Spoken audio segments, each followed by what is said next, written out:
And we're live. Welcome to yet another PCS Q&A. I am your host, MJ Boyce. I'm the Director of Community Outreach here at PCS Grades. Boom! As always, with me is the lovely Megan Harless, our resident PCS reform advocate, and oh, by the way, resident BA, censored for little ears, in your room because we love you. We have a fantastic show today because we have Mr. Rick Marsh from U.S. Transportation Command, and we are going to talk all things changes with rules and all of those other things. And in lieu of some DoD updates, since we have the source here, we can skip that part. But as always, we need to run through those housekeeping items really quick as we do every week. And I'm going to hit it and quit it, people. So here we go. All right.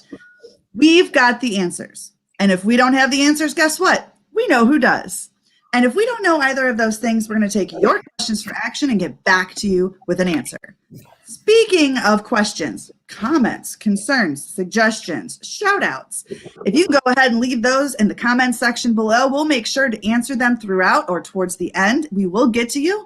But every time you answer and every time you engage is an entry to win some Hope Design Limited bling, as always. So don't forget those questions, comments, concerns, suggestions, a little bit of shout outs. That's awesome. LOL smiley faces are awesome, but don't count for an entry to win. Next up, we bring the experts to you. Experts like U.S. Transportation Command, experts like military movers, like military spouse employment advocates, like education experts. We bring them to you because they're the source, but sometimes you're going to run into an issue that is specific to you and your military family. And in those specific instances, there are two forever and always resources. Number one, your local chain of command. Number two, your local transportation office. Those are the people who know you. Those are the people who are dealing with your stuff. Those are the people who could take your issues and actually further them for action. Of course, you always have PCS Grades as a resource as well to leave and read reviews from other military families like yours on base housing, off-base housing, movers, schools, and more. So go ahead and check us out on the back end, but wait till we're over because it's going to be one heck of an episode. And last, but certainly not least, let's continue to do our part, people. We've got to continue to flatten that curve. We've got to continue to flatten that curve. We're seeing some improvement. I really love it, depending on your area or where you're moving to. Be aware of those mask mandates or restrictions that are being lifted. Be aware of that social distancing restrictions and whether or not they're being lifted. If you're getting vaccinated, awesome. If you haven't, think about it. But either way, when we flatten that curve completely, we are going to flatten Murphy with it. You hear us, Murphy? We are coming for you. And in lieu of those DoD updates, Megan here is going to go ahead and introduce our special guest, Mr. Rick Marsh. Hey, everybody. So like MJ said, no updates today because we have the source with us today. So we are very excited today to have back with us Mr. Rick Marsh, who is the Director of the Personal Ill Property Program from U.S. Transportation Command. So welcome to the show, Rick. And if you could just take a minute and give us a little bit of introduction of who you are for our viewers to know a little bit more. No, hey, thanks, MJ. Hey, thanks, Megan. Great to be with you. MJ, I love your energy. I'm just giggling over here. You're cracking me up. No, hey, so just, career civilian, moved a few times. I've been on the TRANSCOM staff for 3.5 years now. 1.5 years is the director of the Defense Personal Property Management Office. Just, working with a really talented team of people, not only in the headquarters here, but, in the service headquarters, both in the logistics and the personnel communities, and then the family advocates like Megan, just trying to solve problems when it comes to relocation. So hey, thanks for having me. I appreciate it. Awesome. And of course, as always, welcome. Let me tell you, everybody, Mr. Marsh was on with us before. We are so blessed to see his face today. He wasn't able to before, but he is this time. So that is awesome to put names to faces, right? So welcome. We're super excited to have you. You're a mini celebrity in our field. And if you're wondering what I mean by that, people, go back and watch the one from last year and you'll understand why. All right. We are just going to go ahead and dive right in because Mr. Marsh is on a timeline. He's a busy, important man, but we're so thankful that he's here. So, all right, Mr. Marsh. There are several new business rules pertaining to PCSing in play this year, right? Can you give us a brief rundown of what those changes are, those business rules are, and when they go into effect? Yeah, sure. So I'll hit the highlights. So we did make several rule changes this year worth highlighting. Nothing groundbreaking. just all some common sense stuff to address the issues that families have told us that are important to them. So most of the things that I'll talk about, nearly everything goes into effect at the beginning of the peak season, which is Saturday, 15 May. And then once that hits, it's a rule until it's changed. One caveat though, so there's, as many of you know, there's different types of shipments, right? There's a household goods, unaccompanied baggage, on-time storage, DPM. So depending on what type of shipment you have, these rules may or may not apply. I'll try to highlight that as I go through the discussion. But always, I mean, this is really where it's important. As you mentioned, the quality assurance office, the transportation office, the counselors, make sure you're picking their brain and that you understand exactly what kind of shipment you have, so that you know what rules apply. So I think the big changes, the first is on communication, just expanding customer support hours. So we've added Saturday as a requirement for moving companies to have live help, right? Just a human that someone can talk to get an question answered, and that's for the duration of the peak season. So again, beginning on Saturday and then going through the end of September. We've added residential property protections to the program. This is protecting doors, protecting floors, particularly in entryways and in high traffic areas. A lot of companies were already doing this without being told to. There were a lot of companies that weren't, right? And we recognize that it's a best practice. So we've added, it's mandatory for all companies in the program to do this.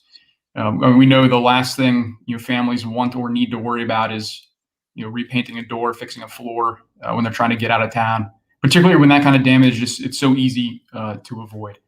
So that's a change we're happy about. We've made some changes on the claims processes. And so I'll go back in time just to talk about last year a little bit. So last year we changed the rule. Previously, families had 75 days to provide notice of loss and damage. We changed it to 180 days. And there was some, I don't know if you call it myth or rumor or just bad information. I think, frankly, it was just bad information that some families had reported to us that their transportation offices had told them, hey, this is just it's just a COVID thing. It was only for this year. It's not true. Myth busted. It's 180 days for your shipments.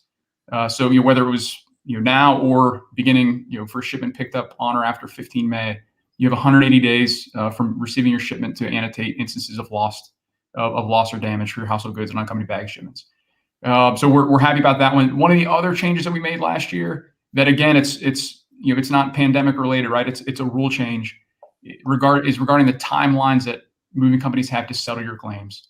So once you have filed your claim, right, and there's a difference between annotating loss or damage and then filing your claim. You can do it at the same time, but you have 180 days to annotate loss or damage and then 9 months to actually file your claim for full replacement value. Once you do that, any claim under $1,000 has to be settled within 30 days. Any claim above that has to be settled within 60 days. Moving companies can kind of negotiate their final settlement with you. You have the ability to counteroffer their settlement, and now they have to respond to your counteroffer within 7 days.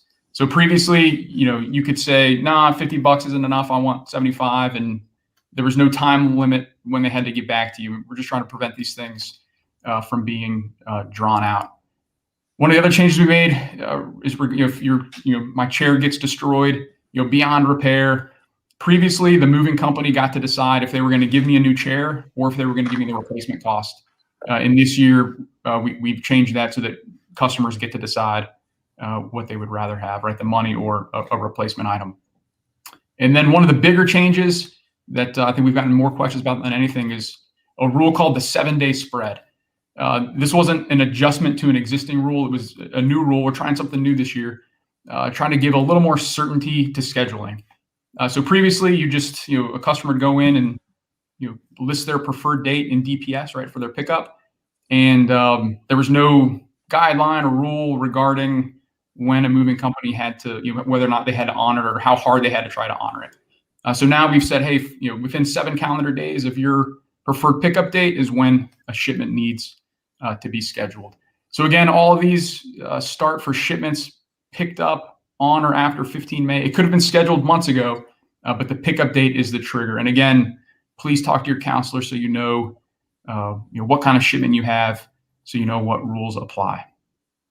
Got you. And just because this goes directly in line with what Megan's about to ask, Megan, do you mind if I throw up Katya's comment?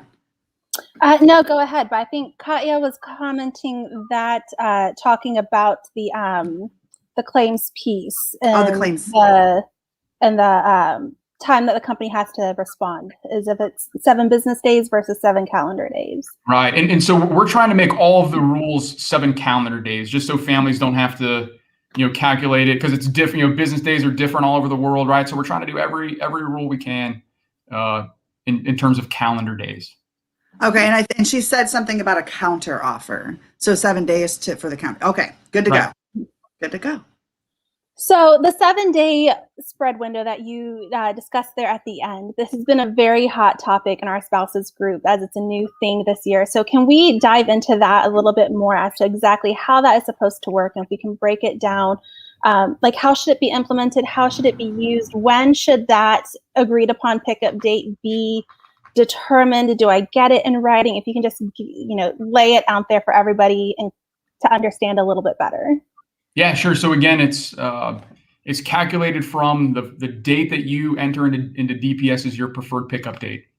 So if I go in and I say, hey, Monday, May 17th is my day, that's my preferred day. The moving company has until 23 May, so 7 calendar days, to pick up your shipment. A pickup date is different than your pack out dates, I think, is the first important thing to remember, right? So the pickup date is when they're going to load the truck and drive away with your things. So if I go and say, hey, Monday is my preferred pickup date, the moving company has 3 days to let me know, 3 calendar days to confirm that to me in writing. So let's say, hey, I requested Monday the 17th. I got it. They gave that to me in writing. That was the first day of my spread date, my spread window. I can expect that my pack out dates would be before that, right? So that's the first thing to know, is that your pack out dates may be before your pickup date. I think another thing to know. Well, I guess let's go back to the confirmation in writing. Once it's set, they shouldn't change, not without your approval, right? So you have it in writing. I mean, that is what you if there's ever a question, right, you always have that in writing. Is, hey, this was the date that my moving company said. We'll never get between moving companies and a family, right? If you want to change it and you can work that out with your moving company, all good. But they should never change it without your approval. Going back to this discussion on calendar days, right? So in a calendar day, there will always be weekends that fall in your spread date, right? And then there may be a holiday that falls in your spread date as well. You do not have to accept, this doesn't change the longstanding rule of customers not having to accept a pickup or pack outs on weekends or holidays. Again, if it works for you, it's atypical. It's not something we encourage. Just because government offices aren't open, you may not have support from the local transportation offices. If that's what you want to pursue, please talk to your transportation office about it. But I guess the point here is, do not feel like you have to take a weekend or a holiday as a pickup or a pack out. Okay, and so kind of in line with that, and before I ask my next question, because it does have to do kind of with those damage claims. Katya, which shout out, girl, because you're on fire over here. If we sent our household goods before May 15th and received them after May 15th, do these new rules for damages apply to us? So it's all about the pickup date. So if it was picked up before 15 May, no. The rules that we're talking about now all apply to shipments that are picked up on or after 15 May. Got you. And that's probably not the answer you wanted to hear, Katya. However, pause for effect, let me ask this for myself and on behalf of all military families. Even though it doesn't take effect until then, is it possible that those who are moving us would maybe get a heads up, and if we asked, start like abide by the new rules versus the old rules, just based on that very small timeline? So I would default to no, right? Because this is the rules drive how the moving companies set their rates, right? So there's this lengthy process that starts. We'll start preparing for. We've already started preparing for the 2022 moving season, right? Where we're getting our rule changes together. We'll work with the family advocates on what we think we should or should not do. We'll post those for industry's review, and then they set their rates in February, right, to take effect in May. But to this point, I don't like that the rules go into effect this late in the spring. So one of the things that I'd like to be able to do for next year, and it's just like everything in this program, right? There's always something that makes it hard to do, whether it's system or longstanding business rule. But to this exact point, I do want to see what we can do to have the rules start earlier in the spring, as opposed to waiting until mid-May, when tens of thousands of families have already moved. I really love that you acknowledge that. Can I just write that down? Let's just go ahead and make that a hashtag. Okay, so so let's break down Barney style for peeps like me, the claim changes that you had mentioned earlier. So there are two parts to this. There's the change in that salvage timeline, and then there's that change in the customer accepting their full replacement value, or FRV, love our acronyms, for that cost or the item. So can you kind of go into a little bit more detail on these specifically and how they're actually beneficial to us? Sure. So on the salvage piece, so again, my chair, right? If it so for context, the salvage rule refers to a moving company's right, entitlement to salvage things that they've paid a claim on, right? So if my chair is absolutely destroyed, they've paid the claim, they made me whole, I feel good about it. I can go purchase another chair that I'm happy with. The moving company has the ability to salvage this chair and do whatever they want to do with it. So previously there was no guardrail on when they had to exercise their salvage right? So potentially families would have to hold on to things indefinitely. So for this year, we've added guardrails, and it's all centered on the inspection date. So once I file my claim, a moving company has 45 days to get an inspector out to see me to check out my chair, and then they have to exercise their salvage rights within 20 days of inspection, right? So if they get an inspector out, it could be faster, but that's worst case.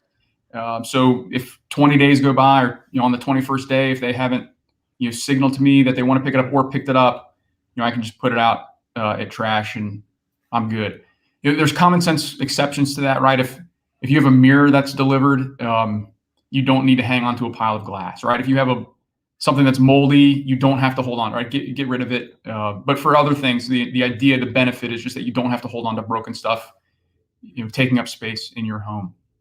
The other rule you mentioned, what was the other rule you asked about? Sorry, it wouldn't be a Wednesday if I wasn't muted, man.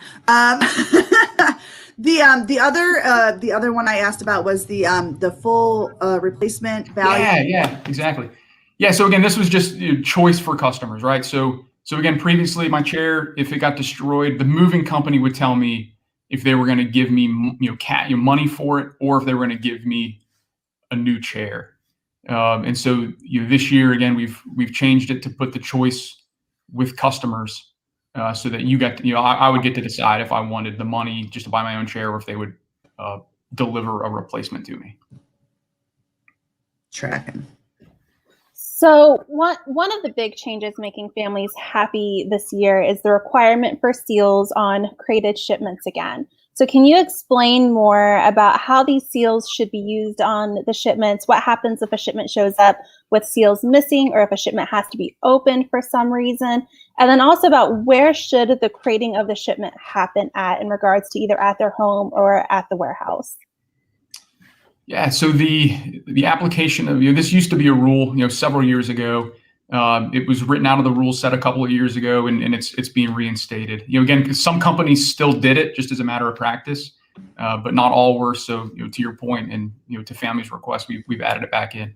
So the application of tamper evident seals applies to international household goods shipments, unaccompanied baggage shipments, and containerized shipments in the U.S.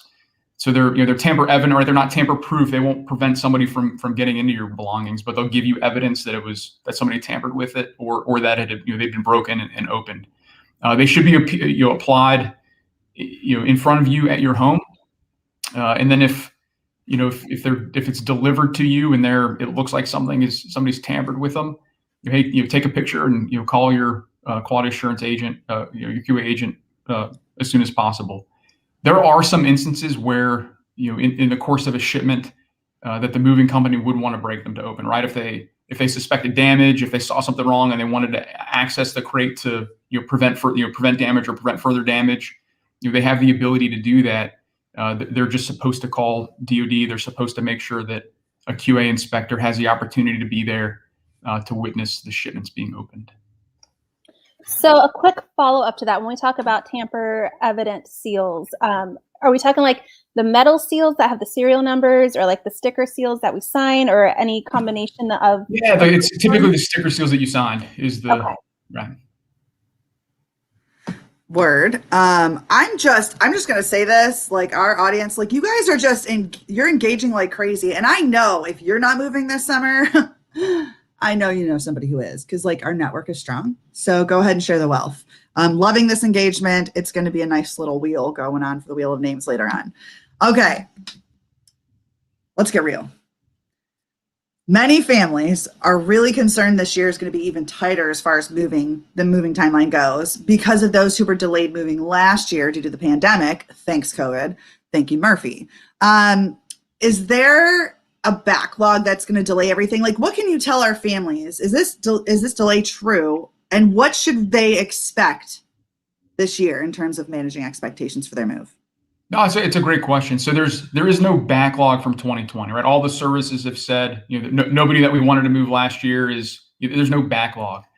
That said, we are hearing from industry that there's lingering concerns over the global supply chain. That's impacting all modes, all sectors, to include the movement of personal property. So demand for transportation remains very high, right? There's still we talked about delays on the West Coast, in particular. They're still there, right? Not as severe as they were a few months ago, but there's still delays through West Coast ports, which will impact shipments going to and from the Pacific. Last year, we implemented all of those transit time extensions for international shipments, and because the demand for transportation is high, we have sustained those. Like those will be in the program for the rest of this year. So when you get your you get your paperwork, you get your RDD, your required delivery date, the delays are already accounted for in there, right? So families don't need to add more time to that. Those delays we've accounted for it, and they're built into that. A lot of moving companies have highlighted challenges with labor, right? I mean, again, you see this on the news, right? Just a lot of sectors are experiencing this, and the moving storage industry is not immune to this. We've heard from some pretty big agents that are staffed at 50% capacity, right? Which, as you can imagine, would greatly reduce their ability to process moves. And in some agents in some pretty big military markets are already booked through July.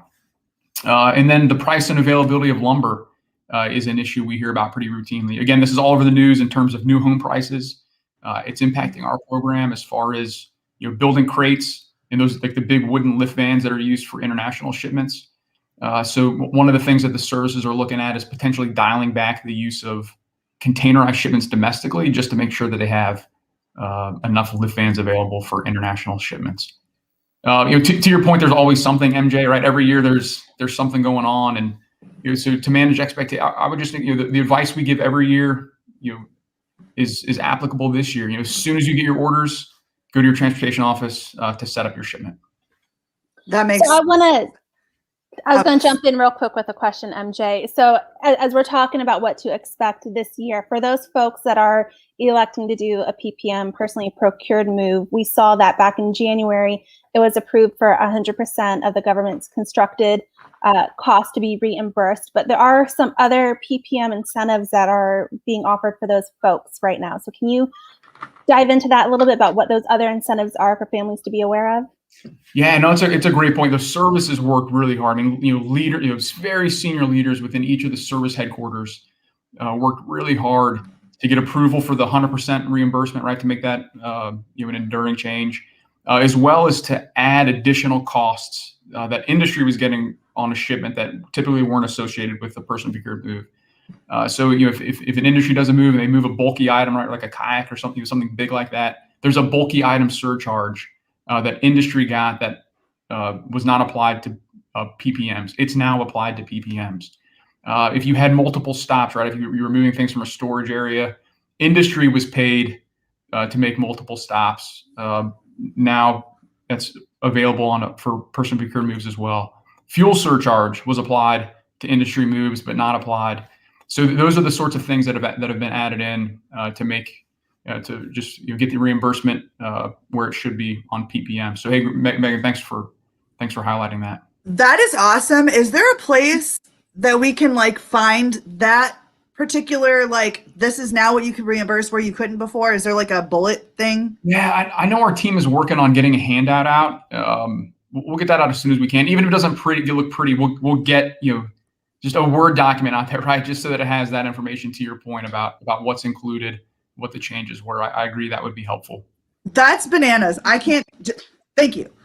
Hey, we can't take credit for that one, right? I mean, that was the service is really pushing hard to increase that.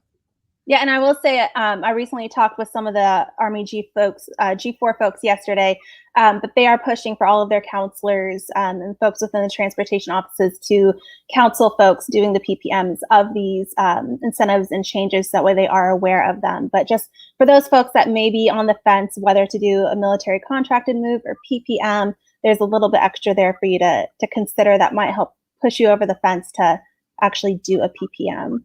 Yeah. That's a great idea. I have a question, just kind of a follow-up to what I already had in terms of expectations. So this is kind of new-ish. There's this whole like hack thing of this like Colonial Pipeline with the gas on the East Coast. West Coasters, you're welcome. You already have high gas, so whatever. But on the East Coast, it's a little crazy. It's like panic buying. It's like toilet paper last year is what it is. And yes, we are filled up. Is that going to, in any way, is this whole thing in any way going to impact anybody's moves? Do you see anything? And if so, do you have any plan of action for that? I don't see anything in the short term, right? I mean, we account for fuel costs there's a way to reimburse fuel costs. So if you believe what you see in the news that hey, it's going to be resolved this week, I'm not concerned about it right at this moment. I'll put it that way. Okay, cool. And I'm sure you guys would push out guidance if it was a thing. Yeah. But hey, going back to the discussion, I guess continuing the discussion on expectations, if we could, right? So I mean, we talked about what you should see in timelines, but I think it is worth just to share with you what we're pushing for expectations with industry. I think is important to talk about. Last year went well. It went better than I think a lot of us expected, but there were still a lot of families that had disastrous moves, right? Just not being treated with respect, their homes, their belongings. Right, COVID health protection protocols not being followed. So those things have been a big focus area for us, right? When you boil down all the rule changes we're making, it really comes down to four things, right? So first is protecting the force, right? Following these health protection protocols. MJ, when you started, you talked about hey, knowing the local rules about for us, it doesn't matter, right? It doesn't matter who in the process has or has not been vaccinated. It doesn't matter what localities do or do not require as far as masks. For a military move, we expect all moving companies to follow the health protection protocols that were established last year and maintained into this year. And it's now stuff you assume would happen, right? Last year was all very new. Now it's stuff that, of course, we do that, right? That a moving company shows up and certifies to you in writing that the crew that day has been screened in accordance with CDC guidelines. They wear a mask when they're in your home, around you and your family. They try to bring a small crew as possible to enable a little bit of distancing, and then they come equipped to maintain good hand hygiene and clean up after themselves a little bit. The other things that we're really focusing on, again, the issues last year just all centered on respect, right? So we're very focused on respecting customers. Certainly at the curb, professional experience is what everybody should expect, right? Not having arguments with moving crews. And it's beyond what happens to the curb, right? It's phone calls being returned in a timely manner, emails being returned in a timely manner, proactive communication in terms of not leaving people guessing about when a crew is going to show up at the house or when their household goods are actually going to be delivered. So really spending a lot of time on the basics of customer service with industry. And again, there's companies that do this very, very well, but there's companies that don't, right? They're asleep at the switch and we're trying to root them out.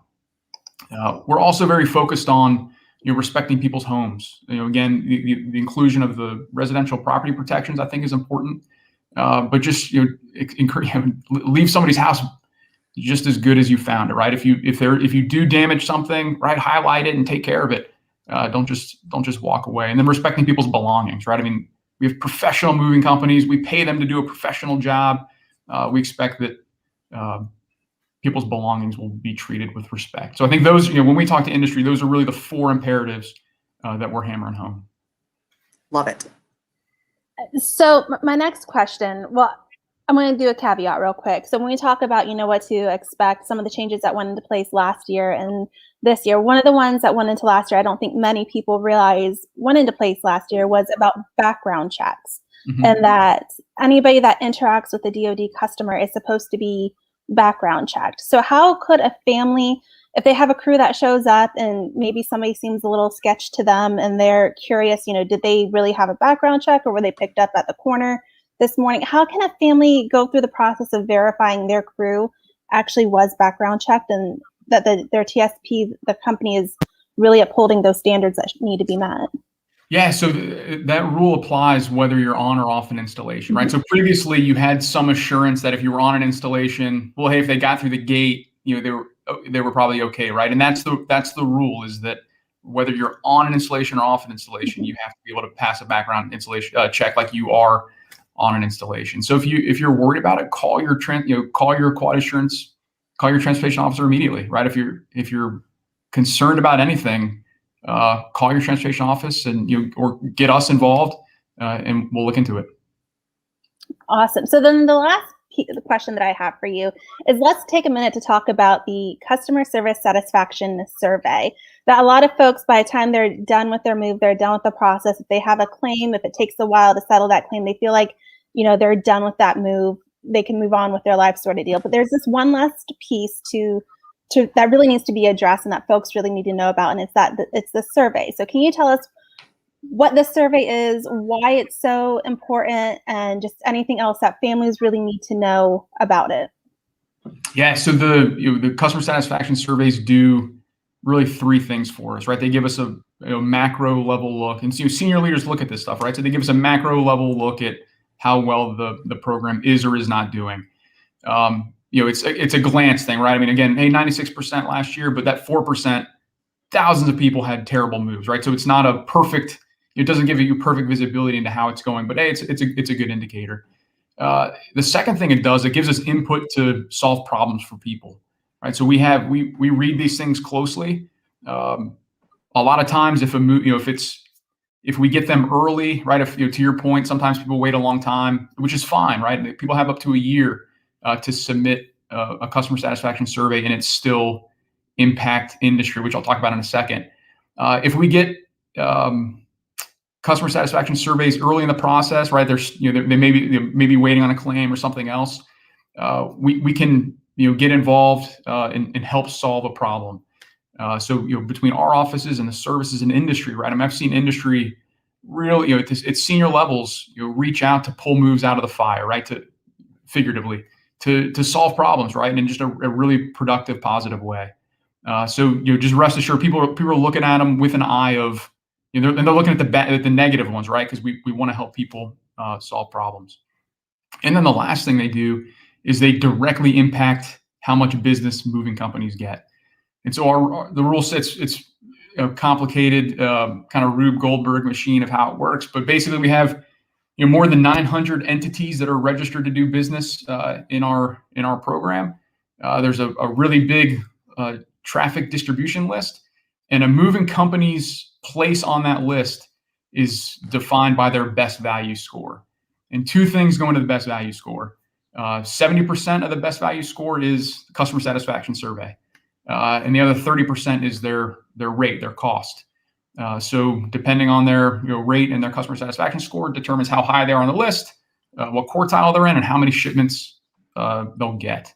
So that is a way that companies, families can have a direct impact on the business a moving company does or does not get. And so we have made some changes to the survey, right? To your point, I mean, people get surveyed to death. So we have made a few changes regarding surveys this year about what moving companies can and can't do. So we've prohibited them from doing their own surveys, right? A lot of times, many moving companies would have their own survey, which did, I think, a couple of things, right? It confused people, right? Because right now our survey response rate is around 20%. So we think some folks were, taking the moving company survey and okay, hey, I'm done. I've done a survey. Why do I keep getting those reminder emails from DPS? So we want to avoid the confusion. And if folks are willing to give their time to take a survey, we want them to take ours. Megan, to your point on survey fatigue, right? We're just trying to limit the number of pings that families get, and again, just reduce one from industry. And then, I also think it just put families in a bad place, right?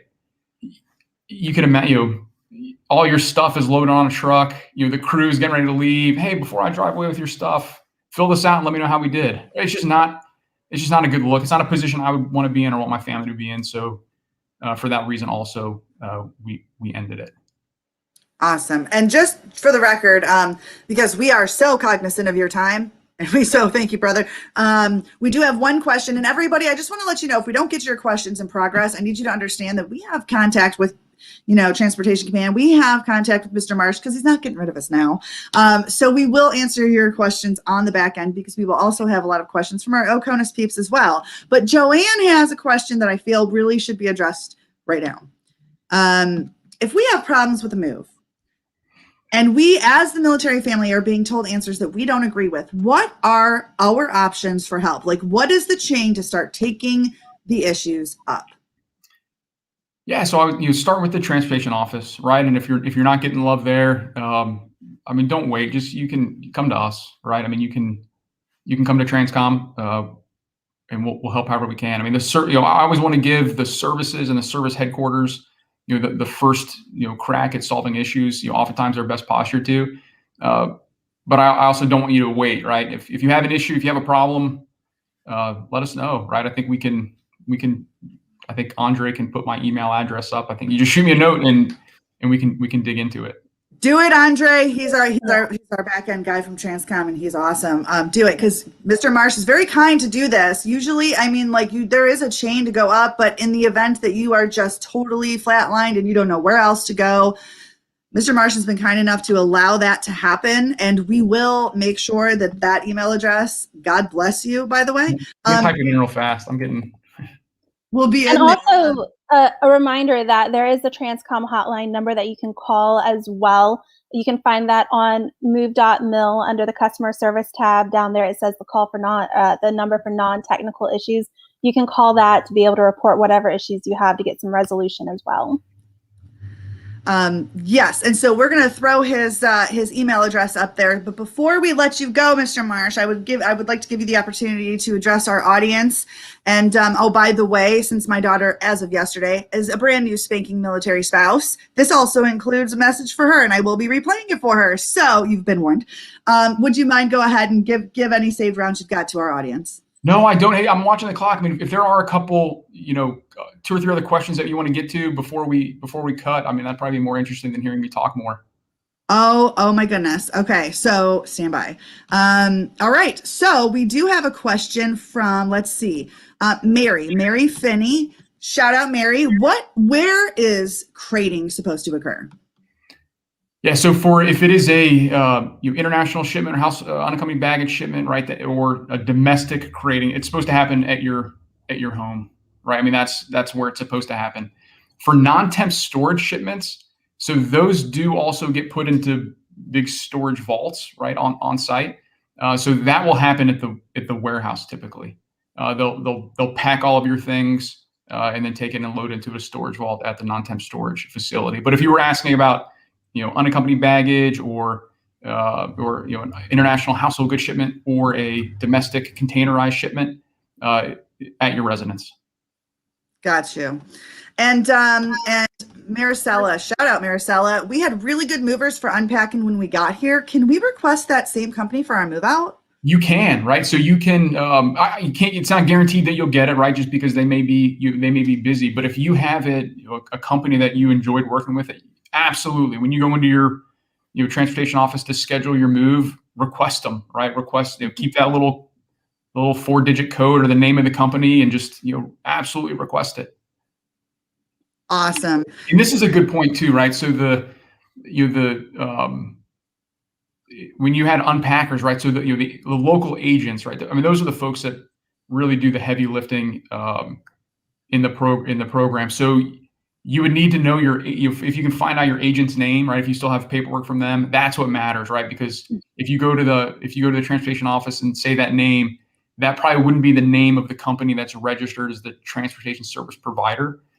So if you have an agent that you like working with, absolutely take it into the transportation office and let them know that, hey, this last time I had this moving company, this was the agent, and maybe they'll be able to help you. I can't guarantee it, but it never hurts to ask.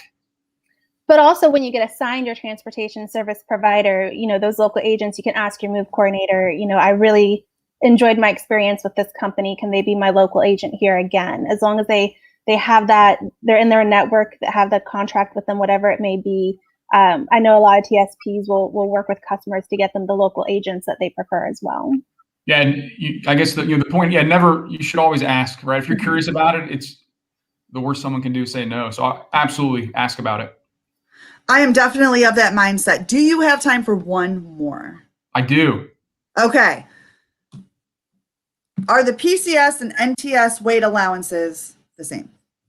So this is all dependent on, where you're going, your rank. So it depends on, what's on your orders. So I would defer this one to talk to your counselor to make sure that you know what applies to you, where you're going, what you're allowed to do, what you're not allowed to do, and what's on your orders. Is there one more I can take without having to pause? Yes. There is. Katya's newest one. I think that would be a good one. I got it. What if movers show up without crates and just a truck for an overseas move, and they say that the crate is at the warehouse? Yeah, I would call I would call your quality assurance evaluator, right? Because it's I do know that, hey, in the heat of the peak season, right? I mean, the folks that are they might have a crew that's really good at packing the crates, right? I mean, there's a million reasons why industry may want to do this. But to the point, it's not the best way to do it, right? The best way to do it is have it crated in front of you where you see the seals applied, everything's good, nothing's going to get separated, because that's frankly where the loss and damage happens, right? Is when it gets loaded in a truck, taken to a warehouse, unloaded, reloaded, that's where the issues occur. So if you see that, absolutely call your quality assurance evaluator. Yeah, and to note, it's also in the new business rule changes as well that it should be created at your residence. Correct. And the seals applied at your residence. So correct. You can push back and use that as well. Just like that. All right. Are you at the wire now? I think one more. Okay. I think we can do. Okay, good. Then I'm going to do, oh my gosh, there's more, but I want everybody who's asking questions right now to know that we will get them on the back end. Okay, Carrie, shout out Carrie. If we decide to do a PPM, is there a way to determine the amount 100% would be upfront so that we can decide the best way to transport like our items? Yeah, so this is where talking to your counselor is really important. So it's dependent on the amount you get it's dependent on weight and mileage.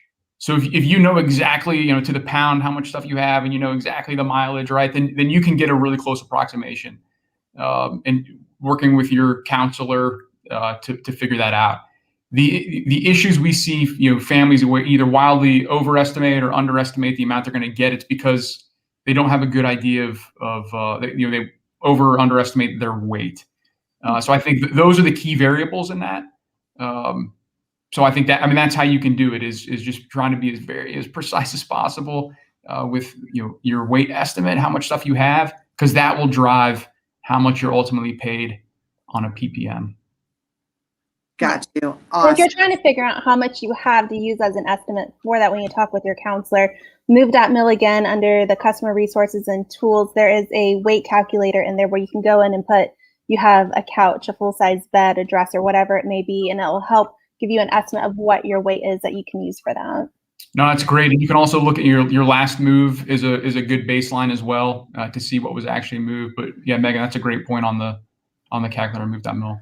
And just an FYI, Andre just shot me this and said it would be a great question to ask, and we'll use this. Everybody will get to you. We'll use this as our final destination because this is one we always get. Is there a secret? Shout out, Kristen. Is there a secret to logging on to the DPS website from a home computer? Because we have not had any success this year. No, there's not. DPS is, of the top 5 issues in the program, right? The IT is terrible. We hear this all the time on DPS. I'm really proud of the team we have working to get it right. But no, there's no secret. Some folks are having, with a firewall issue or different browsers, you have different experiences. If you have issues, let us know. You can submit a ticket, a help desk ticket off DPS. But no, if there was a secret, I promise I would tell you. And also the help desk that team is phenomenal. They can help walk you through anything. They helped me when we PCS'd and we got to our new location and my computer wasn't working, and without them seeing my screen and just my vague explanation of what I was seeing, they were able to walk me through on how to get into DPS. So the help desk is awesome. So give them a call, open that help desk ticket, and they can assist you the best that they can, but they are an awesome team in helping with that. And they're available. They're one of the few help desks that's available truly 24 hours a day. So our Oconus peeps don't have to try to wake up at 2 a.m. to catch them while they're working, sort of deal. So it's I know, that's a right. really great team. Yeah, definitely. Awesome. And everybody will get to your questions. I promise you, they will be answered. But Mr. Marsh, oh my goodness gracious, thank you so much. Everybody, if you have to pause this and replay it to write down, if you run into those issues and you just can't make it anywhere, this is the man to call, right? And whatnot. He is the bomb diggity. Mr. Marsh, thank you so very much for joining us today. No, hey, thanks for having us. Thanks for all you do to share information and chip away at the problems that families have. So hey, really, really appreciate it. I wish every week was the week before peak season. Really excited to do this with you. And seriously, as you mentioned, if there's more questions, right, just keep anything that can't be answered now, get them to us, and we'll close them out. But hey, thank you all again. Congrats to your daughter, and I hope everyone has a great moving season. Awesome. Thank you, Mr. Marsh. Thank you. Bye. Oh my gosh, how exciting / successful. Okay. Yeah. So we are 47 minutes in. Are there any questions that, if you have any saved rounds, please throw them in the comment section, not only because we're fixing to do the Wheel of Names and draw that Hope Design Limited bling, but also because there are some questions that Megan might be also able to answer and that I might be able to answer. Contrary to popular belief, I do know that I play the part of the, comic relief, but I do work for PCS grades, so I do know a thing or two about PCSing, not to mention Marine spouse of 20 years, oorah, yet kills semper, bye. So Megan, do you see any questions in here that could be answered by us with a follow-up from perhaps Transportation Fam? Yeah, there's a couple that I can answer here. So one from Monica about if shipping firearms, will the container tell on the outside that there's firearm inside, or will we have documents in hand? So firearms are a very special item when they are transported within your household goods. There is some language within the DTR Part 4 Attachment K1, which is it's your move document, which is your transportation office should be providing that. We'll drop a link to that in the comments below so you can read that. The boxes will not say that there is a firearm in that box. They are not supposed to be marked, here is a Glock whatever sort of firearm. It's supposed to be labeled, I think sporting goods is generally the term that is used, or another type of label is used on the box, but it's not specifically marked that there is a firearm in that box. But we'll get that link posted here, Monica, for you, so that way you can go through, read the language, and see exactly what the requirements are for shipping a firearm within your household goods. And then let's see here. There were a couple of more. So Angela, yours is kind of long. I'm not going to put it on the screen, but it's your question about a laser jet printer and with ink. So it's going to get a little bit tricky. Yes and no. So it depends on how that ink is packaged. If you have ink in the printer, you should remove it from the printer. If you have ink that is in its original package, your company may or may not take it. The concern is of it being a liquid. If it were to bust open, it gets over your stuff. But generally, if it's in a printer, they won't ship the printer. You'll have to remove the ink and hand carry that open inkjet. Let me scroll down here. And by the way, while Megan is looking at these, I just want to go ahead and let you guys know I just want to let you know that it's when we are giving away this Hope Design Limited bling today, you're actually getting a bit bigger of the bling because the bigger the better, right? Like, why not? Go big or go home. Just you wait until Megan. Do you think you got most everyone's that you hit?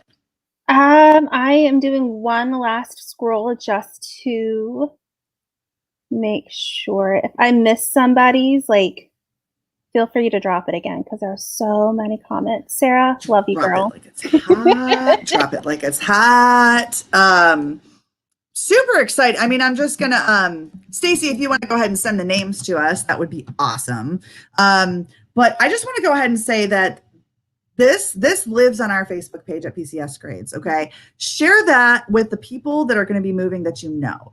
And guess what? If you're still a military spouse and if you are still a military family member and if you're active duty, guess what? You're PCSing at some point, whether it's your first, second, or last. You're going to be PCSing. So this information is going to absolutely be critical for you and the people that you know to have at least until May 15th of next year, which I'm sure we'll have Mr. Marsh back on as a maybe a traditional thing. I think we've started a tradition now. Yeah, I think every start to PCS season, every kickoff, that we should definitely have Mr. Marsh and TRANSCOM back on to talk about the new updates, new business rules, and what families need to know to prepare for peak season. Absolutely. Absolutely. All right. Yeah. Let me go ahead. I'm going to mute myself for just a second because I type loudly, people. So while she's muted, I'll be here to entertain y'all. So just a few reminders as we go into peak season. I know we've had some questions within the groups about receiving orders late noticing. I'm only going to have 30 days. It may only be 2 weeks, when we get orders to when we have to leave or have to report. What do we do in those types of cases? So as soon as you have your hard orders, you need to immediately get on DPS and set up your move. Now, if you are within a 15-day window, it is suggested that you go to your transportation office, you contact somebody there and let them know that you are on that short notice for your move.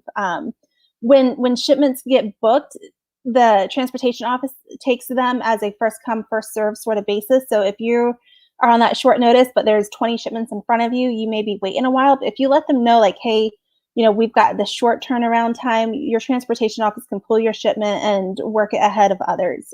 So as soon as you have your hard official orders, go into DPS, set up your move. Now, the other question we get asked a lot, is, hey, it says I need a destination address.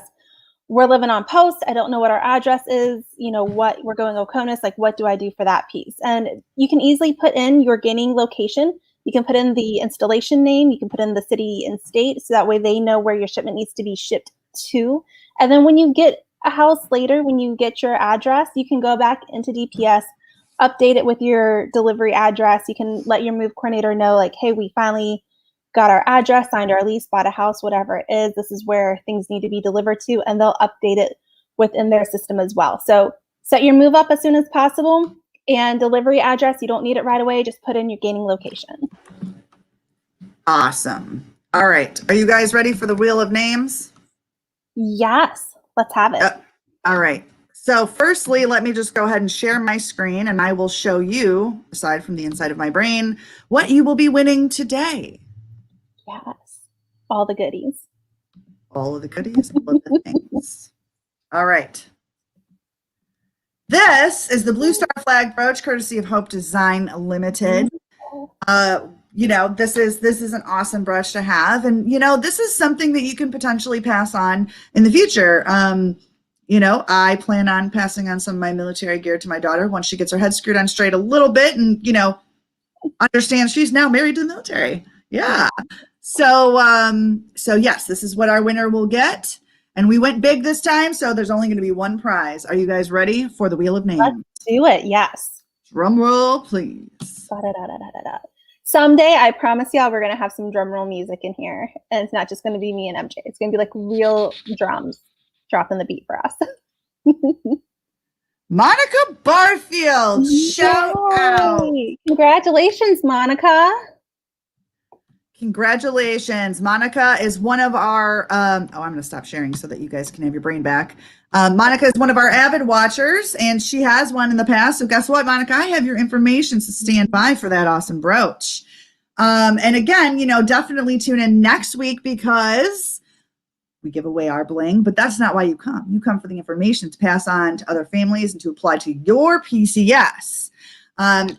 As always, I want to thank our resident PCS reform advocate, aka resident Megan Harless, for being with us always. And until next time, Megan. This too shall PCS. Bye, everybody.